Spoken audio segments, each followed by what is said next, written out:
ଜୟ ଶ୍ରୀ ଜଗନ୍ନାଥ ହର ହର ଶମ୍ଭୁ। ଚୈତ୍ର ମାସ ହେଉଛି ମାଙ୍କର ମାସ। ସେଇଥିପାଇଁ ଚାରିଆଡ଼େ ମାଙ୍କର ପୂଜାର୍ଚ୍ଚନା ଚାଲିଥାଏ। ସେ ଚୈତ୍ର ନବରାତ୍ରି ବା ଚୈତି ଜାତ ହଉ ଅବା ଚୈତ୍ର ମଙ୍ଗଳବାର ଓଷା ହଉ, ସବୁଥିରେ ମାଙ୍କର ପୂଜାର୍ଚ୍ଚନା କରାଯାଇଥାଏ। ମା ହେଉଛି ଦୁନିଆର ସର୍ବଶ୍ରେଷ୍ଠ ଓ ସର୍ବପ୍ରଧାନ। ତାଙ୍କ ସହିତ ପ୍ରଭୁ ଭୋଳାଶଙ୍କରକୁ କିପରି ଆମେ ବାଦ୍ ଦେଇପାରିବା? ସେଇଥିପାଇଁ ତ ଓଡ଼ିଶାର ଲୋକନୃତ୍ୟ ଦଣ୍ଡନାଚ ଏହି ମାସରେ ଆରମ୍ଭ ହୋଇଥାଏ। ଏହା 21 ଦିନ କିମ୍ବା 18 ଦିନ ସେହିପରି ଭାବରେ ପାଳନ କରାଯାଏ। ଏହା ଅତ୍ୟନ୍ତ ନିଷ୍ଠାର ସହିତ ପାଳନ କରାଯାଏ। ତାହାର କିଛି ପୌରାଣିକ କାହାଣୀ ମଧ୍ୟ ଅଛି। ସେ କିପରି ଆରମ୍ଭ ହେଲା ଓ ତା'ର ପରମ୍ପରା, ସେ ବିଷୟରେ ଆଜି ଆମେ ଆଲୋଚନା କରିବା। ଦଣ୍ଡନାଚ ହେଉଛି ଓଡ଼ିଶାର ଏକ ପ୍ରାଚୀନ ଓ ପାରମ୍ପରିକ ନାଚ। ଏହା ଆମର ମୌଳିକ ଓ ବୈଷୟିକ, କୃଷିଭିତ୍ତିକ ଓ ଆମର ଧାର୍ମିକ ଭାବନାକୁ ନେଇ ଏହି ନାଚ ଗଠନ ହୋଇଛି। ଏଥିରେ ମୁଖ୍ୟ ଉଦ୍ଦେଶ୍ୟ ହେଉଛି ପ୍ରଭୁ ଭୋଳାଶଙ୍କର ଓ ମା କାଳୀଙ୍କୁ ପୂଜାର୍ଚ୍ଚନା କରିବା, ଯାହାକି ବହୁତ ନିଷ୍ଠା ସହକାରେ କରାଯାଏ। ଚାଲନ୍ତୁ ଏବେ ଆଲୋଚନା କରିବା। ଦଣ୍ଡନାଚ ଓଡ଼ିଶାର ଏକ ପ୍ରାଚୀନ ଓ ପାରମ୍ପରିକ ନାଚ। ଏହା ଗଞ୍ଜାମ ଜିଲ୍ଲାର ଏକ ଲୋକପର୍ବ। ଏହା ଗ୍ରାମାଞ୍ଚଳରେ ଏକ କାମନା ଦଣ୍ଡ ଭାବରେ ପରିଚିତ। ଏହା ନୃତ୍ୟ, ଧର୍ମୀୟ ଧାରଣା ଏବଂ ଈଶ୍ୱର ବିଶ୍ୱାସ ଉପରେ ପ୍ରତିଷ୍ଠିତ। ନାଟକର ସୃଷ୍ଟି କେବେ ଓ କିଭଳି ହେଲା ତାହା ରହସ୍ୟମୟ। ତେବେ ଆଧୁନିକ ନାଟକ ସୃଷ୍ଟିର ବହୁ ପୂର୍ବରୁ ଲୋକନାଟକଗୁଡ଼ିକ ସୃଷ୍ଟି ହୋଇଥିବା ବିଷୟକୁ ଅସ୍ୱୀକାର କରାଯାଇ ନାଇପାରେ। କାରଣ ବେଦ, ଭରତମୁନିଙ୍କ ନାଟ୍ୟଶାସ୍ତ୍ର, ବୌଦ୍ଧ ନିକାୟ, ପାଣିନି, କୃଶ୍ୱାସ ଓ ବିଭିନ୍ନ ପୌରାଣିକ ଗ୍ରନ୍ଥରୁ ଲୋକନାଚକ ସମ୍ପର୍କରେ ସଂକେତ ମିଳେ। ଲୋକନାଟକଗୁଡ଼ିକ ବହିର୍ଲକ୍ଷ୍ୟ ଓ ଅନ୍ତର୍ଲକ୍ଷ୍ୟ ହେଉଛି ଶିକ୍ଷା ପ୍ରଦାନ। ଜନଜୀବନର କାହାଣୀକୁ ବା ଲୋକବୃତ୍ତକୁ ବିଶ୍ୱସ୍ତ ଭାବରେ ଉପସ୍ଥାପିତ କରିବା ହେଉଛି ଲୋକନାଟ୍ୟର ଅନ୍ୟ ଏକ ଲକ୍ଷ୍ୟ। ନାଟକର ହେଉଛି ଦୃଶ୍ୟକାବ୍ୟ ଓ କାବ୍ୟମାନଙ୍କ ମଧ୍ୟରେ ଶ୍ରେଷ୍ଠ। ନାଟକର ସ୍ରଷ୍ଟା ନାଟ୍ୟଶିଳ୍ପୀର ମାୟାଜାଲ ବିସ୍ତାର କରି ଦର୍ଶକର ଚିତ୍ତ ବିନୋଦନ ସହିତ ସତ୍ୟ, ଶିବ ଓ ମଙ୍ଗଳ ଜୟଗାନ ଆହ୍ୱାନ ଦେଇଥାନ୍ତି। ଲୋକନାଟକର ସୃଷ୍ଟି ଉତ୍ସ ସମ୍ପର୍କରେ କେତେଗୁଡ଼ିଏ ତଥ୍ୟ ହେଲା। ସେଗୁଡ଼ିକ ହେଲା, ପ୍ରଥମ ହେଉଛି ପ୍ରକୃତି ଭାବ ପ୍ରକୃତି ପ୍ରଭାବ, ଦ୍ୱିତୀୟ ହେଉଛି ଧର୍ମଚିନ୍ତନ, ତୃତୀୟ ହେଉଛି କୃଷି ସଭ୍ୟତା, ଚତୁର୍ଥ ହେଉଛି ସାମରିକ ପରମ୍ପରା, ପଞ୍ଚମ ହେଉଛି କାରୁକଳା ଓ ଷଷ୍ଠ ହେଉଛି ଆଦିବାସୀ ଓ ଓଡ଼ିଶୀ ନୃତ୍ୟ। ବୈଦିକ ଯୁଗରେ ଏହି ଲୋକନାଟକ ଗୁଡ଼ିକ ଉଦ୍ଭବ ହୋଇଥିଲେ। ସେହିଭଳି ଓଡ଼ିଶାର ମଧ୍ୟ ବିଭିନ୍ନ ଲୋକନାଟ ମଧ୍ୟରୁ ଦଣ୍ଡନାଚ ଏକ ପ୍ରଭାବଶାଳୀ ଶାଖା। ସେହିପରି ଚୀନ, ଆମେରିକା, ଲୋହିତ ଭାରତୀୟ, ଆଫ୍ରିକୀୟ, ଆଦିବାସୀ, ୟୁରୋପର ଅନୁନ୍ନତ ଅଞ୍ଚଳ ତଥା ଭାରତର ବିଭିନ୍ନ ପ୍ରଦେଶରେ ଭଳି ଭଳି ଲୋକନାଟ୍ୟର ପ୍ରଚଳନ ଏବେ ମଧ୍ୟ ଦେଖିବାକୁ ମିଳେ। ଆଗେ ମଧ୍ୟ ଥିଲା, କିନ୍ତୁ ଏବେ ଆଜି କାଳକ୍ରମେ ସେସବୁ ଲୋପ ପାଇଯାଇଛି ଅଲଗା ଦେଶ ଗୁଡ଼ାକରେ, କିନ୍ତୁ ଓଡ଼ିଶାରେ କିମ୍ବା ଭାରତରେ ଏବେ ମଧ୍ୟ ଅଛି। ଚାଲନ୍ତୁ ଏବେ ଦଣ୍ଡନାଚର ସେ ବିଷୟରେ ଆମେ ଆଲୋଚନା କରିବା। ଏହା ଦଣ୍ଡନାଚ ହୋଇଯାଏ। ଏହା ପାଳନକାରୀ ଓଡ଼ିଶାର ଲୋକମାନେ କରନ୍ତି। ଏଥିରେ ପୂଜା ଉପବାସ କରାଯାଏ। ଏହାର ଶେଷ ହେଉଥାଏ ମେରୁ ସଂକ୍ରାନ୍ତି ଦିନ। ଚାଲନ୍ତୁ ଏବେ ଆଲୋଚନା କରିବା ଉତ୍ପତ୍ତି ବିଷୟରେ। ଏହା ନେଇକି ଅନେକ ପୌରାଣିକ ଉପାଖ୍ୟାନ ରହୁଛି। ପୌରାଣିକ ଉପାଖ୍ୟାନ ପ୍ରଥମ ଉପାଖ୍ୟାନ ଅନୁସାରେ ଥରେ ଦକ୍ଷ ପ୍ରଜାପତି ଯଜ୍ଞର ଆୟୋଜନ କରି ନିଜ କନ୍ୟା ସତୀ ଓ ଜାମାତା ଶିବଙ୍କ ବ୍ୟତୀତ ସବୁ ଦେବତାମାନଙ୍କୁ ଆମନ୍ତ୍ରିତ କରିଥିଲେ। ଅନିମନ୍ତ୍ରିତ ଭାବେ ସତୀ ଯଜ୍ଞସ୍ଥଳକୁ ଯିବାରୁ ଦକ୍ଷ ତାଙ୍କୁ ଭର୍ତ୍ସନା କରିବା ସହିତ ଶିବଙ୍କୁ ଅପମାନ ଦେଇ ଅନେକ କଥା କହିଲେ। ଏହା ସହି ନ ପାରି ସତୀ ଯଜ୍ଞ କୁଣ୍ଡରେ ଝାସ ଦେଇ ପ୍ରାଣତ୍ୟାଗ କଲେ। ଏହି ସମ୍ବାଦ ପାଇ ଶିବ କ୍ରୋଧାନ୍ୱିତ ହୋଇ ଦକ୍ଷଙ୍କର ଶିରଚ୍ଛେଦନ କରିଥିଲେ। ତାଙ୍କର ଉଗ୍ର ରୂପକୁ ଶାନ୍ତ କରିବା ପାଇଁ ଦକ୍ଷ ପତ୍ନୀ ପ୍ରସୂତି ଅର୍ଘ୍ୟ ଦେଇ ବନ୍ଦା କରିବାକୁ ଆସନ୍ତେ ଶିବଙ୍କର ଦିଗମ୍ବର ରୂପକୁ ଦେଖି ତାଙ୍କୁ ଲିଙ୍ଗ ରୂପରେ ପୂଜା କରିବାକୁ ଅଭିଶାପ ପ୍ରଦାନ କଲେ। ଅଭିଶାପ ହେତୁ ଶିବଲିଙ୍ଗ ଭୂପତିତ ହେଲା ଏବଂ ଆଦିଶକ୍ତି ଉଭା ହୋଇ ଏହି ଲିଙ୍ଗକୁ ଧାରଣ କଲେ। ସେହି ଦିନଠାରୁ ଶିବଶକ୍ତି ଦଣ୍ଡ ଓ ଘଡ଼ି ରୂପରେ ପୂଜା ପାଇଥାନ୍ତି। ବ୍ରହ୍ମା ଏହି ଦଣ୍ଡ ଘଡ଼ି ପୂଜା ଆରମ୍ଭ କରିବାକୁ ଚଢ଼ାଇବାକୁ ଦେଲେ। ସେହି ଦିନଠାରୁ ଦଣ୍ଡଯାତ୍ରାର ଆରମ୍ଭ ହେଲା। ଦ୍ୱିତୀୟ ଉପାଖ୍ୟାନ ଅନୁସାରେ ବ୍ରହ୍ମାଙ୍କର 5 କୁମାର ମରୀଚି, ପୁଲହ, ପୁଲସ୍ତ୍ୟ, କ୍ରତୁ ଓ ଅଙ୍ଗିରା, ଇନ୍ଦ୍ରଙ୍କ 5 ପୁଅ ଜୟନ୍ତ, ପାକଶାସ୍ତ୍ରୀ, ଶୁଭେଚ୍ଛ, ଶୂରସେନ, ଗନ୍ଧର୍ବସେନ ଓ କୁବେରଙ୍କ 3 ପୁତ୍ର ନଳ, ମଣିଭଦ୍ର, ସୁକୁବେର ସତ୍ୟ ଯୁଗର ଦେବଗୁରୁ ବୃହସ୍ପତିଙ୍କ ଠାରୁ ବିଦ୍ୟା ଶିକ୍ଷା କରି ଫେରୁଥିବା ସମୟରେ ପିତୃଲୋକଙ୍କୁ ଜଳଦାନ କରିଥିବା ଋଷି କ୍ରତୁଙ୍କୁ ଦେଖି ହସିବାରୁ ଶାପିତ ହୋଇ କୁଷ୍ଠରୋଗ ଆକ୍ରାନ୍ତ ହେଲେ। ଏଥିରୁ ମୁକ୍ତି ପାଇବାକୁ ସେମାନେ ମହାଦେବ ଶିବଙ୍କ କୃପାପ୍ରାର୍ଥୀ ହେଲେ। ତେବେ ମହାଦେବ ସ୍ୱୟଂ ମା ଆଦିଶକ୍ତିଙ୍କୁ ସ୍ମରଣ କରିଥିଲେ। ଏହି ସମୟରେ ମା କାଳୀ ଆବିର୍ଭୂତ ହୋଇ 13 ଦିନ ରୁଦ୍ରକାଳୀ ଦଣ୍ଡବ୍ରତ ପାଳନ କରିବାକୁ କହିବାରୁ ଦଣ୍ଡଯାତ୍ରାର ଆରମ୍ଭ ହେଲା। ପୌରାଣିକ ଉପାଖ୍ୟାନ 3। ତରଣ ଋଷିଙ୍କର 14 ଜଣ ଉଦ୍ଧତ ପୁଅ ଅନେକ ଅନ୍ୟାୟ ଅତ୍ୟାଚାର କରୁଥିଲେ। ସେମାନଙ୍କ ଭିତରୁ ଜଣେ ଅଭକ୍ଷ୍ୟ ଭକ୍ଷଣ କରି ମୃତ୍ୟୁବରଣ କଲା ଓ ଅନ୍ୟମାନଙ୍କୁ ବ୍ରହ୍ମା ଉଇହୁଙ୍କା ପାଲଟି ଯିବାକୁ ଅଭିଶାପ ଦେଲେ। ସେହି 13 ଜଣଙ୍କ ଭିତରୁ ଜଣେ ଶିବଙ୍କ ଶରଣାପନ୍ନ ହୋଇ ଦଣ୍ଡ ପାଳନ କରି ବ୍ରହ୍ମାଙ୍କୁ ତୁଷ୍ଟ କଲା ଓ 13 ଭାଇ ଶାପମୁକ୍ତ ହେଲେ। ଏହି 13 ଋଷିପୁତ୍ରଙ୍କୁ ନେଇ 13 ଦଣ୍ଡନାଚର ଆରମ୍ଭ ବୋଲି କଥିତ ଅଛି। ପୌରାଣିକ ଉପାଖ୍ୟାନ 4। ଅଷ୍ଟବକ୍ର ଋଷିଙ୍କର କୁରୂପ ଶରୀରକୁ ଦେଖି ବୃହସ୍ପତି, ଇନ୍ଦ୍ର ଓ କୁବେରଙ୍କ 13 ପୁତ୍ର ପରିହାସ କରିବାରୁ ଋଷିଙ୍କ ଅଭିଶାପରେ ସେମାନେ ଚଢ଼େୟା ଶବର ଭାବେ ପୃଥିବୀ ପୃଷ୍ଠରେ ଜନ୍ମଗ୍ରହଣ କଲେ। ଥରେ ନିଷିଦ୍ଧ ଅଞ୍ଚଳରେ ପକ୍ଷୀ ଶିକାର କରିବାରୁ ପକ୍ଷୀମାନେ ଗରୁଡ଼ଙ୍କୁ ନିଜର ଦୁଃଖ ଜଣାଇଲେ। ଫଳତଃ ଗରୁଡ଼ଙ୍କ ଆଦେଶରେ ଶିବଙ୍କର ସର୍ପ ଦର୍ଶନ କରି ମାରିଦେଲେ। ସେମାନଙ୍କ ପତ୍ନୀ ମା କାଳୀଙ୍କୁ ପ୍ରାର୍ଥନା କରିବାରୁ ସେ 13 ଜଣ ଚଢ଼େୟାଙ୍କୁ ଜୀବଦାନ ଦେଲେ। ଏହି ମହିମାକୁ ପ୍ରଚାର କରିବା ପାଇଁ 13 ଜଣ ଦଣ୍ଡୁଆ ଦଣ୍ଡକାଳୀ ବ୍ରତ ଧାରଣ କରିବାର କିମ୍ବଦନ୍ତୀ ରହିଅଛି। ଚାଲନ୍ତୁ ଏବେ ଜାଣିବା ଏହାର ବିଶେଷତ୍ୱ। ଦଣ୍ଡ ନାଚରେ ପ୍ରଭା, ନାଗ, ଫାସ, ଦଣ୍ଡ, ଗୌରୀ ବେତ, ମୟୂର ଚନ୍ଦ୍ରିକା, ଚମ୍ପାବର, ଗୋଆ, କଷାୟ ବସ୍ତ୍ର, ପତାକା ଓ ଏବଂ ବେତ ଏକାନ୍ତ ଆବଶ୍ୟକ। ଗୌରୀ ବେତରେ ସ୍ୱୟଂ ଶିବ ବିରାଜମାନ କରିଥାନ୍ତି ବୋଲି ବିଶ୍ୱାସ ଅଛି। ଏହି ପର୍ବ ପ୍ରାଚୀନ ଇତିହାସରୁ ଓଡ଼ିଶାରେ ଚଳି ଆସୁଅଛି ଏବଂ ଓଡ଼ିଶାବାସୀଙ୍କର ନୂଆ ବର୍ଷ ଦିନ ଅର୍ଥାତ୍ ମହାବିଷୁବ ସଂକ୍ରାନ୍ତି ବା ମେଷ ସଂକ୍ରାନ୍ତି ଦିନ ଏହା ଉଦ୍ଯାପିତ ହୁଏ। ଦଣ୍ଡ ନାଚରେ ଉଭୟ ଭଗବାନ ଶିବ ଓ ମା କାଳୀଙ୍କୁ ଉପାସନା କରାଯାଏ ଓ ଏହା ବୈଶାଖ ମାସରେ ଆରମ୍ଭ ହୋଇ 13 ଦିନ ପର୍ଯ୍ୟନ୍ତ ପାଳନ ହୁଏ ଏବଂ 13 ଦିନ ଶେଷ ଦିନକୁ ମେରୁ ସଂକ୍ରାନ୍ତି ବା ପଣା ସଂକ୍ରାନ୍ତି କୁହାଯାଏ। କିଛି ଜାଗାରେ ବୈଶାଖ କେବେ ଚୈତ୍ର ମାସରେ ହୁଏ। ବୈଶାଖ ମାସରୁ ଆରମ୍ଭ ହୋଇ ଚୈତ୍ର ସଂକ୍ରାନ୍ତି ପର୍ଯ୍ୟନ୍ତ ଏହା ଚାଲିଥାଏ। କିଛି ଜାଗାରେ 13 ଦିନ, କିଛି ଜାଗାରେ 18 ଦିନ, କିଛି ଜାଗାରେ 21 ଦିନ ଚାଲିଥାଏ। ଏହାର ପ୍ରକାର ଭେଦ ବିଭିନ୍ନ ଜିଲ୍ଲାରେ ବିଭିନ୍ନ ପ୍ରକାର ଭେଦ ଅଛି। କଟକ ଜିଲ୍ଲାରେ ଏହାକୁ ଦଣ୍ଡ ନାଚ ପାଟୁଆ ନାମରେ ଜଣାଶୁଣା। ଏହା ବିଭିନ୍ନ ନାମରେ ଯଥା ଅଗ୍ନି ପାଟୁଆ, କଣ୍ଟା ପାଟୁଆ, ଖଣ୍ଡା ପାଟୁଆ, ଝୁଲା ପାଟୁଆ ଓ ଫୋଡ଼ା ପାଟୁଆ ନାମରେ ଜଣା। ଢେଙ୍କାନାଳ ଜିଲ୍ଲାର ଦଣ୍ଡ ନାଚ ପାଳନରେ ବିଭିନ୍ନତା ପରିଲକ୍ଷିତ ହୋଇଥାଏ। ଶୈବ ଧର୍ମରୁ ଏହାର ଉତ୍ପତ୍ତି। ରୋଣ ଶିବ ସକଳ ନାଟ୍ୟ ପ୍ରକଟ ଶାସ୍ତ୍ର ମୂଳ ଦେବତା। କଠୋର ନିୟମରେ ରହି ଶିବ ପାର୍ବତୀଙ୍କ କଥା ପ୍ରଚାର କରିବା ହେଉଛି ଦଣ୍ଡ ନାଚର ଲକ୍ଷ୍ୟ। ମାନସିକ ପୂରଣ ପାଇଁ ସାଧାରଣତଃ ଏହା କରାଯାଇଥାଏ। ଏହାର ସୃଷ୍ଟି ସମ୍ପର୍କରେ ଶିବ ପୁରାଣରେ ବର୍ଣ୍ଣନା କରାଯାଇଛି। ଚୈତ୍ର ବୈଶାଖ ମାସ ଶିବଶକ୍ତି ଉପାସନା ପାଇଁ ଉପଯୁକ୍ତ ସମୟ। ଏହି ଦଣ୍ଡ ବ୍ରତ 13 କିମ୍ବା 21 ଦିନ ଧରି ଆରମ୍ଭ ହୋଇ ପଣା ସଂକ୍ରାନ୍ତି ଦିନ ସରେ। ଦଣ୍ଡ ନୃତ୍ୟ 3 ଭାଗରେ ବିଭକ୍ତ କରାଯାଇଥାଏ।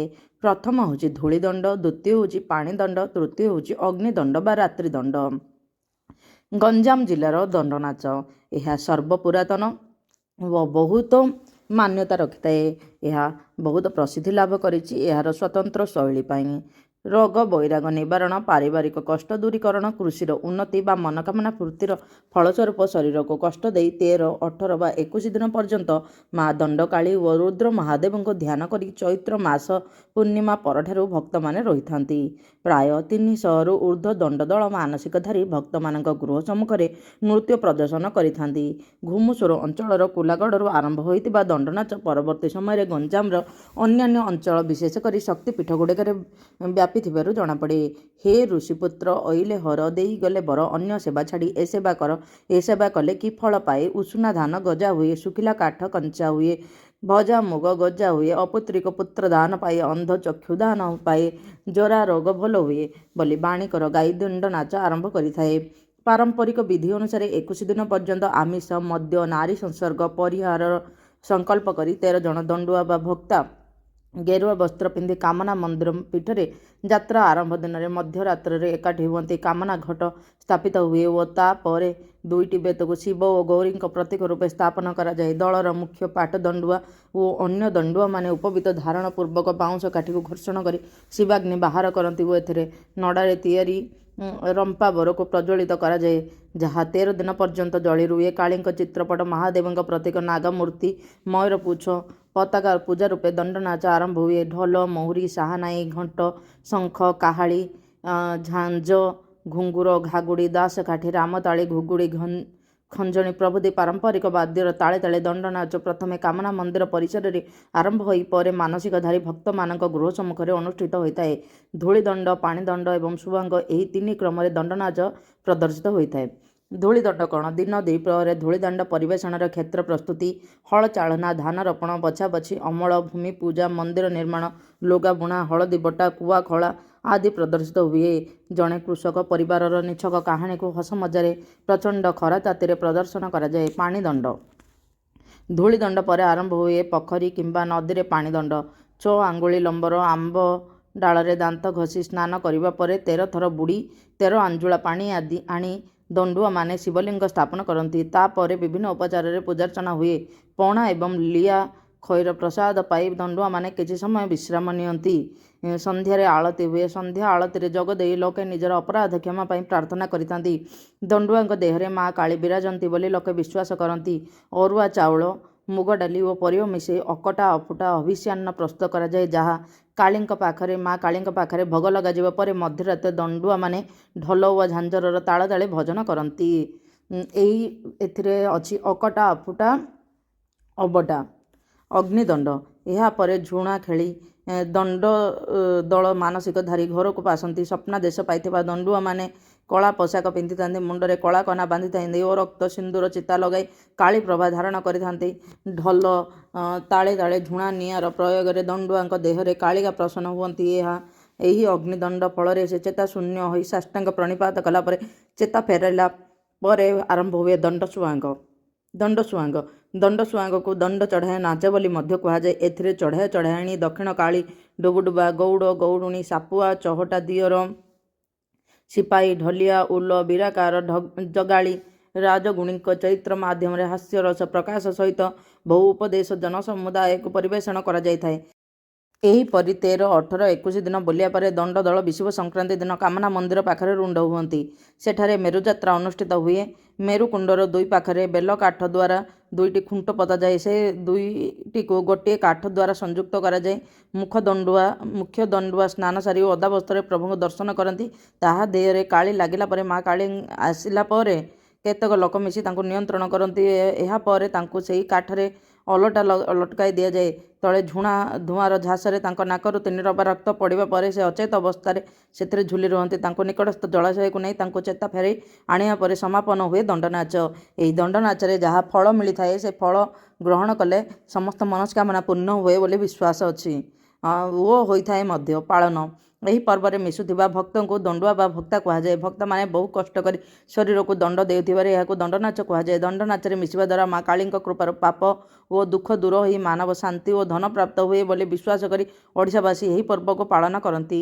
ଦଣ୍ଡନାଚରେ 13 ଜଣ ମୁଖ୍ୟ ଭକ୍ତା ଥାନ୍ତି। ଏହି 13 ଜଣ 13 ବର୍ଷ ପାଇଁ ଅଂଶଗ୍ରହଣ କରିବାକୁ ବାଧ୍ୟ। ସେମାନଙ୍କ ମଧ୍ୟରେ ଜଣେ ପାଠଭକ୍ତା ଥାନ୍ତି। ଭକ୍ତମାନଙ୍କ ପାଇଁ କଠିନ ଆଚରଣ, ନିଷ୍ଠା ଏବଂ ତ୍ୟାଗର ବିଧିବିଧାନ ରହିଛି। ଭକ୍ତମାନେ ଯେଉଁ 16 ପ୍ରକାର ଦଣ୍ଡ ପରମ୍ପରା ଅନୁସାରେ ଗ୍ରହଣ କରନ୍ତି, ସେଗୁଡ଼ିକ ହେଲା ଆହାର, ଉଜାଗର ମାନେ ନିଦ୍ରା, ମୈଥୁନ ତ୍ୟାଗ, ଗୃହତ୍ୟାଗ, ପଦଗମନ, ଶ୍ମଶାନ, ନୃତ୍ୟ, ଧୂଳି, ପାଣି, ଅଗ୍ନି, ଗୃହଦଣ୍ଡ, ଅଙ୍ଗବଳି, ମେରୁ ପଟା ମାନେ କଣ୍ଟା ଫଡ଼ିବା, ଶୁଦ୍ଧି କ୍ରିୟା, କୂଳ ଭୋଜି, ଅଗ୍ନି ପରୀକ୍ଷା ମାନେ ଅଗ୍ନିରେ ଚାଲିବା, ଲିଆ, ପଣା ତଥା ମୁଗ ସିଝା ଏମାନଙ୍କର ମୁଖ୍ୟ ଖାଦ୍ୟ। ଭକ୍ତମାନେ ଶିବ, ପାର୍ବତୀ, କାଳୀ, କଳସ, ବେତ, ଛତ୍ର, ବାନା, ଆଲଟ, ଚାମର, ଘଣ୍ଟ, ଢୋଲ, ମହୁରୀ, ଶଙ୍ଖ, ତୁରୀ ଧରି ଗାଁକୁ ଗାଁ ବୁଲନ୍ତି। ମାନସିକ କରିଥିବା ବ୍ୟକ୍ତି ସେମାନଙ୍କୁ ନିୟନ୍ତ୍ରଣ କରନ୍ତି। ଷୋହଳ ସୁଆଙ୍ଗ ଦଣ୍ଡନାଚର ମୁଖ୍ୟ ଆକର୍ଷଣ। ଯଜମାନଙ୍କ ମନସ୍କାମନା ପୂର୍ଣ୍ଣ ପାଇଁ ପ୍ରାର୍ଥନା କରି ପାଣି ଦଣ୍ଡ, ଧୂଳି ଦଣ୍ଡ, ବଜ୍ର ଦଣ୍ଡ, ଅଗ୍ନିଦଣ୍ଡ, ନୃତ୍ୟଦଣ୍ଡ ଆଦି ବରଣ କରନ୍ତି। ପ୍ରଚଣ୍ଡ ଖରାରେ ତତଲା ବାଲି ଉପରେ ଗଡ଼ି ପିରାମିଡ଼ ପରି କରି ଭକ୍ତମାନେ ପାଣିଦଣ୍ଡ ନୃତ୍ୟ ପରିବେଷଣ କରନ୍ତି। ଭକ୍ତମାନେ ପାଣିଦଣ୍ଡ ନୃତ୍ୟ ପରିବେଷଣ କରନ୍ତି। ଶିବ, ପାର୍ବତୀ, ଯୋଗୀ ଯୋଗିଆଣୀ, କେଳା କେଳୁଣୀ, ଶବର ଶବରୁଣୀ, ହାଡ଼ି ହାଡ଼ିଆଣୀ, ଚଢ଼ାୟା ଚଢ଼ାୟାଣୀ, ବୀଣାକାର ଇତ୍ୟାଦି ସୁଆଙ୍ଗ ଦର୍ଶକମାନଙ୍କୁ ଆକୃଷ୍ଟ କରେ। ସୁଆଙ୍ଗ ବେଳେ ଚରିତ୍ରକୁ ଚାହିଁ ବେଶ ପୋଷାକ ପିନ୍ଧିଥାନ୍ତି। ପୌରାଣିକ, କୃଷିଭିତ୍ତିକ ଏବଂ ସାଧାରଣ ଜୀବନ ଦର୍ଶନର ପ୍ରଭାବ ଦଣ୍ଡନାଚ ସୁଆଙ୍ଗରେ ଦେଖିବାକୁ ମିଳିଥାଏ। ଏଥିରେ ଅତି ସରଳ ଗ୍ରାମୀଣ ଭାଷା ବ୍ୟବହାର କରାଯାଇଥାଏ। ବିଷୁବ ସଂକ୍ରାନ୍ତି ଦିନ ଦଣ୍ଡନାଚ ଶେଷ ହୁଏ। ଏହି ଶେଷ ଦିନକୁ ମେରୁ ପୂଜା କୁହାଯାଏ। ପ୍ରଜ୍ୱଳିତ ଅଗ୍ନି ଉପରେ ମେରୁ ଖୁଣ୍ଟରେ ଝୁଲି ପାଠଭକ୍ତା ଭକ୍ତମାନଙ୍କ ପାଇଁ ଶାରୀରିକ କଷ୍ଟ ଗ୍ରହଣ କରନ୍ତି। ଘଣ୍ଟ, ଝାଞ୍ଜ ଓ ଢୋଲ ଇତ୍ୟାଦି ବାଦ୍ୟଯନ୍ତ୍ର ବାଜୁଥିବା ବେଳେ ଭକ୍ତମାନଙ୍କ କଳା ରୁଦ୍ର ମଣିକି ଭଜ ହେ ଧ୍ୱନି ଶ୍ରଦ୍ଧାଳୁଙ୍କ ମନରେ ଭୟ ମିଶ୍ରିତ ଭକ୍ତିଭାବ ସୃଷ୍ଟି କରିଥାଏ। ଏହା ପରଦିନ କୂଳଭୋଜି ହୁଏ। ସମସ୍ତେ ଏକାଠି ବସି ଖାଆନ୍ତି ଓ ନିଜ ନିଜର ଶୁଦ୍ଧିକ୍ରିୟା କରି ଭକ୍ତମାନେ ଘରକୁ ବାହୁଡ଼ି ଯାଆନ୍ତି।